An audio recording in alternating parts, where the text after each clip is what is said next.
Welcome back to this channel. आज हम करेंगे हिंदी बी औपचारिक लेखन का वन शॉट। ये सब क्वेश्चंस मैंने प्रीवियस ईयर से लिए हैं एंड ये सब इंपॉर्टेंट है। अगर एग्ज़ाम से 1 घंटे पहले या फिर आधे घंटे पहले भी देख रहे हो तो हो जाएगा पेपर आराम से। इसको स्टार्ट करते हैं, ठीक है। कार्यालय हिंदी क्या है, ठीक है। सबसे पहले कार्यालय हिंदी वह भाषा है जिसका प्रयोग सरकारी और गैर सरकारी कार्यालयों में लेखन और संचार के लिए किया जाता है। सबसे पहले हिंदी क्या है? हिंदी भाषा है जिसके द्वारा हम अपने विचार भावनाएं शेयर करते हैं एक दूसरे के साथ, ठीक है। अब इसके नाम के आगे जब हम कार्यालय जोड़ देते हैं, कार्यालय का मतलब क्या होता है? ऑफिस। हम ये जोड़ देते हैं तो इसका मतलब है ये सरकारी और गैर सरकारी में लेखन मतलब लिखने के लिए, जब हम पत्र वगैरह भेजते हैं उसके लिए, और संचार बोलने चालने के लिए ये भाषा का यूज़ किया जाता है। इसके उद्देश्य क्या है? सही, सरल और स्पष्ट संदेश देना ताकि सभी कर्मचारियों को और जनताओं को आसानी से समझ आ जाए। तो कार्यालय हिंदी का एग्जाम्पल जैसे गुड़गांव है तो वहाँ पे ऑफिस है तो उसमें इंग्लिश लैंग्वेज यूज़ होती है, तो ये क्या हो गया? कार्यालय। कहीं पे हिंदी यूज़ होती है तो वो कार्यालय हिंदी हो गई, ठीक है। इसका स्वरूप, अब हम कुछ भी चीज़ पढ़ते हैं तो उसके कुछ गुण होते हैं, फीचर्स होते हैं, तो वही होते हैं कार्यालय हिंदी के भी। कि कुछ फीचर्स हैं तो वो देखते हैं। सबसे पहले ये भाषा बहुत सरल है और स्पष्ट है, साफ़ सुथरी भाषा है। मतलब हम कुछ भी, जो अगर एक पर्सन बोल रहा है कुछ भी तो दूसरे को अच्छे से आसानी से समझ आ जाएगी और इसमें कोई भी समस्या नहीं होगी। औपचारिक और शिष्टाचारपूर्ण भाषा है, मतलब ये एक दूसरे का आदरपूर्वक भाषा है और इसमें हम पत्र, आदेश, नोटिस ये सब लिखते हैं, ठीक है। संक्षिप्त और सटीक भाषा है। इस भाषा के अंदर ज़्यादा अनावश्यक शब्द भी नहीं है तो उससे बचना चाहिए। दस्तावेजीकरण के अनुसार रिपोर्ट में यूज़ होती है, प्रस्ताव में और आदेश वगैरह में विशेष शैली है, ठीक है। फिर है व्यवहारिक और प्रयोजक। केवल सीखने के लिए नहीं, कार्य में मदद करने के लिए भी कार्यालय हिंदी का यूज़ किया जाता है। सामयिक और पांसागिक ऑफिस के कार्य और निर्णय से संबंधित ये भाषा होती है, ठीक है। अब इसके ऑब्जेक्टिव, उद्देश्य क्या हैं कार्यालय हिंदी के, ठीक है। तो पहले संचार में सुविधा, बोलने चालने में बीच जो कर्मचारी है और विभाग है उन दोनों के बीच में संबंध बनाने में हेल्प करती है संचार की सुविधा, ठीक है। कार्य क्षमता बढ़ाना, सही और स्पष्ट भाषा से काम जल्दी और अच्छे तरीके से होता है, ठीक है। दस्तावेजीकरण, आदेश, रिपोर्ट, निर्णय का रिकॉर्ड रखना। अगर कोई भाषा नहीं होगी तो हम किसी चीज़ का रिकॉर्ड कैसे करेंगे? तो ये हमें रिकॉर्ड करने में हेल्प करती है। राष्ट्रभाषा का प्रचार, हिंदी हमारी राष्ट्रभाषा है तो अगर हम हर ऑफिस में हिंदी का यूज़ करेंगे तो इस हिंदी की राष्ट्रभाषा जो है ये प्रचार होगा इसका, ठीक है। समझ में आसानी, ये हिंदी ऑल इंडिया में सबको समझ आती है। कुछ लोग हैं जिनको नहीं आती लेकिन सबको समझ आती है, तो इससे क्या होता है? राष्ट्रभाषा जो है हमारी उसका प्रचार होता है और सभी को ये समझ आती है। उसके बाद आता है कार्यालय हिंदी की प्रवृत्ति, ठीक है। एक second, let me remove it. इसमें है हमारा कार्यालय हिंदी की कार्य प्रवृत्ति, मतलब कैसे काम करती है ये कार्यालय हिंदी, ठीक है। तो कार्यालय हिंदी की कार्य प्रवृत्ति का मतलब होता है वर्क, प्रोसीजर और मेथड। लेखन की पद्धति, पत्र, नोटिस, रिपोर्ट, आदेश आदि को सरल और औपचारिक हिंदी में लिखा जाता है। भाषा संक्षिप्त और स्पष्ट होती है। दस्तावेजीकरण, सभी आदेश, रिपोर्ट और निर्णय का रिकॉर्ड बनाना और सुरक्षित रखना भविष्य में संदर्भ के लिए सही ढंग से स्थगित किया जाता है। सबसे पहले कार्यालय हिंदी में क्या होता है? हम सबसे पहले क्या करते हैं? दस्तावेजीकरण, सब जो आदेश आता है, कोई भी रिपोर्ट आती है, कोई भी निर्णय लिया जाता है, उसका हम क्या करते हैं? रिकॉर्ड बना लेते हैं और उसको सुरक्षित रखते हैं, ठीक है। सबसे पहला काम तो ये होता है।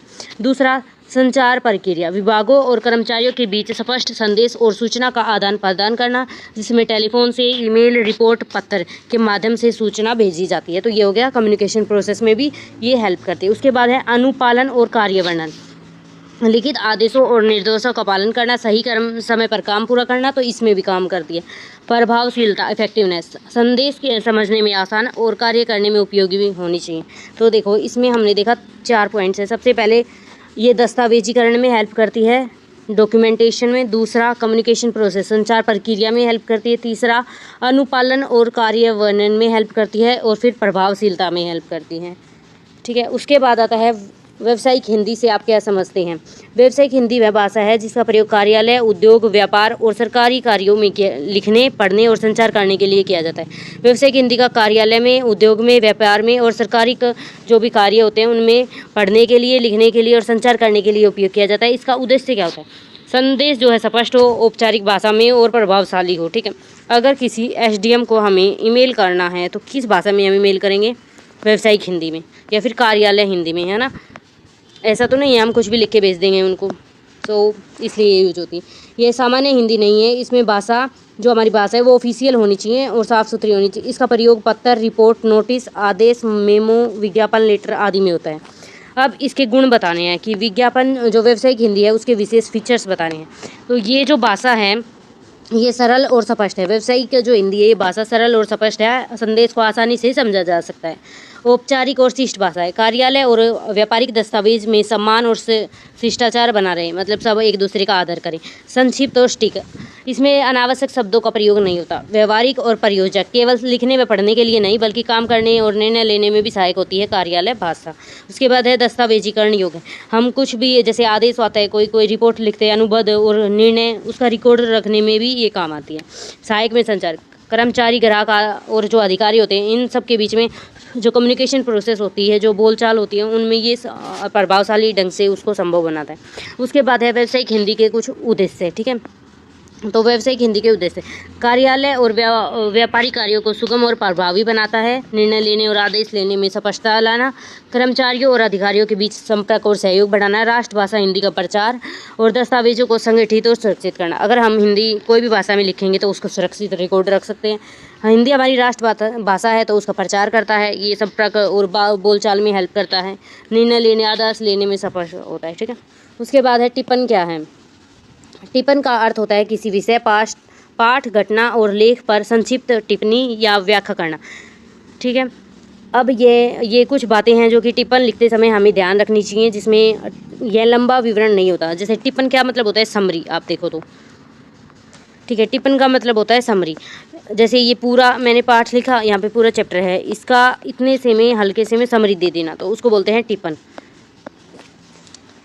किसी भी विषय, पाठ, घटना का समरी दे देना, ठीक है। इसमें लंबा विवरण नहीं होना चाहिए, छोटा होना चाहिए। मुख्य बिंदु और विचारों को छोटा करके लिखा जाता है। इसे नोट, स्कूल, कॉलेज के टॉपिक समझने और रिवीजन के लिए इस्तेमाल किया जाता है। टिप्पण के प्रमुख गुण, तो संक्षिप्तता, अनावश्यक बातें नहीं लिखनी, केवल मुख्य कीवर्ड्स लिखने हैं। दूसरा, स्पष्टता, जो लिखा जाए वह आसानी और सीधे से समझ आने। सटीकता, जानकारी सही होनी चाहिए। व्यवस्थित, बिंदु बिंदु में लिखा जाए ताकि याद रखना आसान हो। जैसे ये पॉइंट नंबर 3 ऐसे पॉइंट्स में लिखा जाए। सहजता, पढ़ने वाले के लिए तुरंत समझ आ जाए। तो ये 4 पॉइंट्स है। उसके बाद है टिप्पण के प्रकार। तो टिप्पण के कितने प्रकार होते हैं। व्याख्याता टिप्पण, सारांश टिप्पण, आलोचनात्मक टिप्पण और व्यक्तिगत टिप्पण और सूचनात्मक टिप्पण, ठीक है।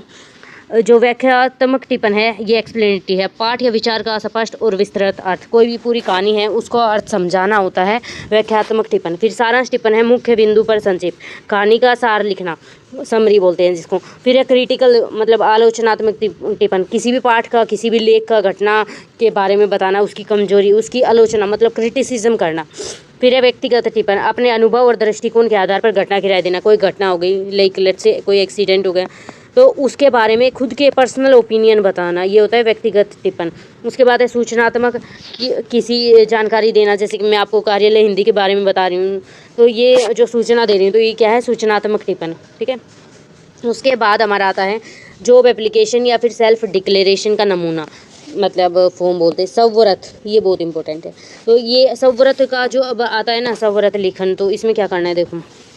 तो सबसे पहले लिखना है सेवा में प्रमुख अधिकारी लिख दिया। फिर कार्यालय का नाम, कहाँ पे भेजना है, शहर का नाम। फिर विषय, सरकारी कार्यालय में पद का नाम, हेतु आवेदन, मतलब जॉब के लिए एप्लीकेशन देनी है ना हमें, तो जॉब के लिए देनी है। तो एक सेकेंड, तो सबसे पहले हमें लिखना है सेवा में प्रमुख अधिकारी, कार्यालय का नाम, कहाँ पे जॉब करनी है, शहर का नाम, ठीक है। अब आपको किस लिए जॉब करनी है, किसी को मतलब लेट्स से एचआर के लिए आपको जॉब करनी है, तो एचआर हेतु आवेदन। महोदय, महोदया, सभी ने निवेदन यह है कि मैं, आपका नाम लिखना है, फिर पिता या फिर पति का नाम और जन्म तिथि, स्थायी पता, आपकी योग्यता, जो भी आपने पढ़ाई कर रखी है, आपके मोबाइल नंबर, ईमेल। उपयुक्त विवरण के साथ इस पद हेतु आवेदन प्रस्तुत कर रहा हूँ या फिर रही हूँ। मेरे द्वारा दी गई जानकारी सत्य और सही है। आवेदन के साथ दस्तावेज भी संलग्न है, मतलब दस्तावेज चिपका दिए हैं।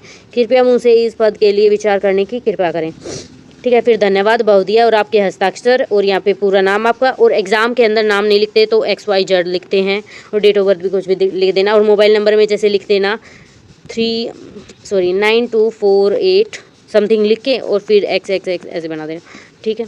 तो ऐसे मोबाइल, ईमेल भी ऐसे ही लिखना है, ठीक है। आपकी कुछ भी पर्सनल डेटा शेयर नहीं करते वहाँ पे एग्जाम में। और नाम की जगह XYZ, और उसमें दे रखा हो पहले से नाम तो वो लिखना है। ये सबसे इम्पोर्टेंट क्वेश्चन है, ये हर साल आता है, ठीक है। सूचना RTI एक्ट होता है, ये RTI act, right to information. सूचना का अधिकार अधिनियम नागरिकों को यह अधिकार देता है कि वे किसी सरकारी विभाग या संस्था से जानकारी मांग सकते हैं और सरकार पर जानकारी जैसे कि हम किसी भी चीज़ के बारे में सरकार से जानकारी मांग सकते हैं। अगर जैसे कि स्वच्छ भारत अभियान चला था तो वो क्यों चला था, हम सरकार से पूछ सकते हैं। RTI एक्ट के अकॉर्डिंग किसी भी चीज़ के बारे में हमें जानकारी मिल सकती है, ठीक है, और सरकार वो जानकारी ज़रूर देगी क्योंकि ये अनिवार्य है। इसमें क्या होता है, सरकारी कामकाज में पारदर्शिता, ट्रांसपेरेंसी लाना, नागरिकों को जानकारी का आधार देना और भ्रष्टाचार और गैर जवाबदारी को कम करना, ठीक है। उसके बाद है सूचना का अधिकार। हर भारतीय नागरिक को किसी भी सार्वजनिक प्राधिकरण से जानकारी मांगने का अधिकार है। जानकारी लिखित भी हो सकती है, इलेक्ट्रॉनिक और दस्तावेज के रूप में भी मिल सकती है। सार्वजनिक प्राधिकरण, ठीक है, केंद्रीय और राज्य सरकार के विभाग, बोर्ड, निगम, पंचायत, नगर पालिका आदि सभी जानकारी संस्थाएं इसके अंतर्गत आती। सबको जानकारी देनी, ये नहीं कोई पंचायती है तो वो जानकारी नहीं देगा, सबको जानकारी देनी। सूचना का आवेदन। अब एप्लीकेशन किसी चीज़ के बारे में अगर हमें जो राइट टू इन्फॉर्मेशन एक्ट है, ठीक है, अगर किसी के बारे में हमें जानकारी लेनी है, इन्फॉर्मेशन, तो क्या करना होगा, तो उसके लिए एक एप्लीकेशन फॉर्म देना होगा जो कि ये है। नागरिक RTI आवेदन फॉर्म कर जानकारी मांग सकते हैं। आवेदन में स्टिक और ये जो फीस देना होता है, उत्तर देने की समय सीमा 30 दिन के भीतर आपको जानकारी मिल जाएगी। आपात स्थिति होने के कारण 45 दिन कम से कम अधिकार और अपील। अगर आवेदन पर जानकारी नहीं दी जाती तो आप कोर्ट में जाके अपील कर सकते हैं कि ये मुझे जानकारी नहीं मिली। जनता को सरकारी योजनाओं, खर्चों और निर्णयों की जानकारी मिलती है। भ्रष्टाचार, मनमानी फैसलों में कमी आती है। अपराध और छूट। कुछ संवेदनशील जानकारी जैसे राष्ट्रीय सुरक्षा, जैसे अगर हमारी जो देश की, इंडिया की सुरक्षा की बात आती है तो उसके बारे में आपको जानकारी नहीं मिलेगी, ऑब्वियस सी बात है, लेकिन कुछ जो नॉर्मल सी बात है उनके बारे में आपको जानकारी मिलती है, ठीक है, RTI एक्ट के अनुसार। अब आता है हमारा सवतरत क्या है, हमने देखा था यहाँ पे, देखो एक सेकंड, ये पूरा देखा था, ये सवतरत जॉब एप्लीकेशन इसको बोलते हैं सवतरत, इसका फॉर्मेट देखा था। अब इसका मतलब देखते हैं ये होता है क्या, ठीक है। सवतरत वह लिखित घोषणा है जिसमें कोई व्यक्ति अपने बारे में सत्य और सही जानकारी स्वयं प्रस्तुत करता है। सरकारी और निजी नौकरी में सवतरत का उद्देश्य अधिकारी को यह सुनिश्चित करना कि आवेदक द्वारा जानकारी जो दी है वो सही है, किसी भी प्रकार कोई भी झूठी चीज़ नहीं लिखी है। ये कानूनी और औपचारिक दस्तावेज है। सवतरत लिखते समय कुछ बातें हैं जो कि ध्यान देनी चाहिए, ठीक है। तो उसमें से सबसे पहली बात क्या है, सत्य और सटीक जानकारी लिखे। जो भी बात लिख रहे हो वो साफ, मतलब सत्य होनी चाहिए, सच होना चाहिए, झूठ नहीं होना चाहिए। झूठी जानकारी से बचे, कोई भी झूठी बात नहीं लिखनी। औपचारिक और सरल भाषा, साफ भाषा, हिंदी का यूज़ करना चाहिए या फिर इंग्लिश। सम्मानपूर्वक भाषा में लिखा जाए, आदर करना चाहिए, जी वगैरह लगाना चाहिए पीछे, ठीक है। लंबे जटिल वाक्य नहीं, सीधे और स्पष्ट शब्द लिखें, संक्षिप्त और स्पष्ट। मुख्य बिंदु लिखें, ये नहीं आपने 3-4 पैराग्राफ बना दिए और फिर लिख के लेटर भेज दिया, ऐसा नहीं होता। आपको जो मेन पॉइंट्स है वही ऐड ऑन करने हैं। अतिरिक्त जानकारी या भावनात्मक बातें न जोड़े, फालतू चीज़ें ना लिखे कि मेरे को ये हो गया वो हो गया इसलिए मैं जॉब के लिए मांग रहा हूँ, तो ये सब नहीं लिखता। सवतरत को आपको जो लिख रहा है ये जॉब एप्लीकेशन, उसको सिग्नेचर और दिनांक बताना होता है, ठीक है, और आपके पत्र, प्रमाण पत्र, पहचान पत्र आदि का उल्लेख करें, बताएं। और सवतरत इसका मतलब होता है सेल्फ डिक्लेरेशन में शीर्षक के रूप में लिखा जाता है, ठीक है। ये हो गया हमारा पूरा। कार्यालय पत्र का स्वरूप, ये भी आता है। कार्यालय पत्र वह औपचारिक पत्र होता है जो सरकारी और निजी कार्यालय में कामकाज, सूचना, आदेश देने के लिए लिखा जाता है। अब इसका स्वरूप का मतलब होता है फॉर्मेट, ठीक है। कुछ जो कि इंग्लिश मीडियम से ना वो कंफ्यूज हो जाते हैं इन वर्ड्स में कि इसका मतलब क्या होता है, तो ये स्वरूप का मतलब होता है फॉर्मेट। प्रेषक का नाम और पद, आपका नाम, पत्र किसने लिखा है, ठीक है।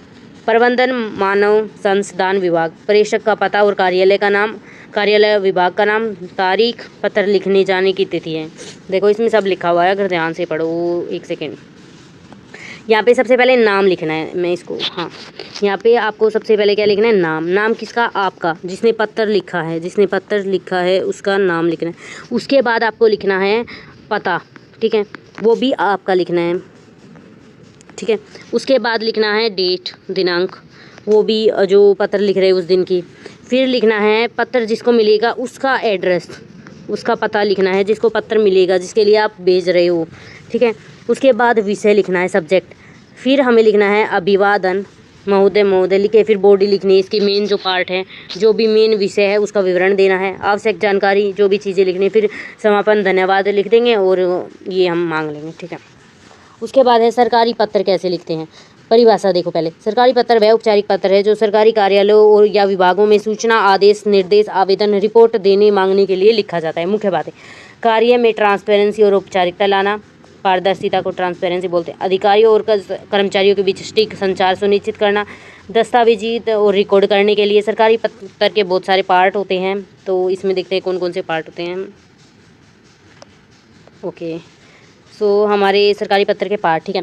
सबसे पहले सेंडर का एड्रेस लिखना है कि पत्र किसने लिखा है, फिर उसके बाद उसका पता लिखना है, उसके बाद दिनांक जो डेट है वो लिखनी है, फिर जो पत्र को लेगा उसका एड्रेस, फिर उसका नाम और पद, फिर विषय लिखना है, सब्जेक्ट पत्र किस बारे में है, फिर अभिवादन सल्यूट करना है, एंड देन लिखना है कि जो मुख्य पार्ट है वो लिखना है, फिर उसके बाद पत्र किसके बारे में ये चीज़ लिखनी है यहाँ पे। देन हम क्लोज कर देंगे इसको धन्यवाद बोल के, और फिर ये जानकारी मांग लेंगे, और उसके बाद बहुदी आपका नाम और सिग्नेचर ये सब लिख देंगे, और ये हो गया सरकारी पत्र, ये वेबसाइट पत्र था। इसका महत्व क्या है ऑफिशियल लेटर का, ठीक है।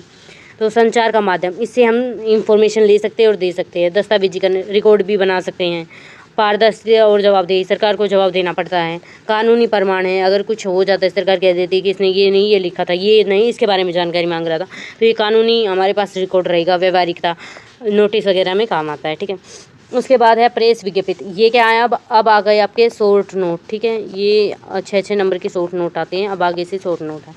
प्रेस विज्ञप्ति क्या है? प्रेस विज्ञप्ति वह आधिकारिक जो सूचनाएं समाचार होती है जिसे किसी सरकारी और निजी संस्था, कंपनी, संगठन द्वारा मीडिया, अखबार, टीवी, ऑनलाइन पोर्टल को सार्वजनिक करने के लिए भेजा जाता है।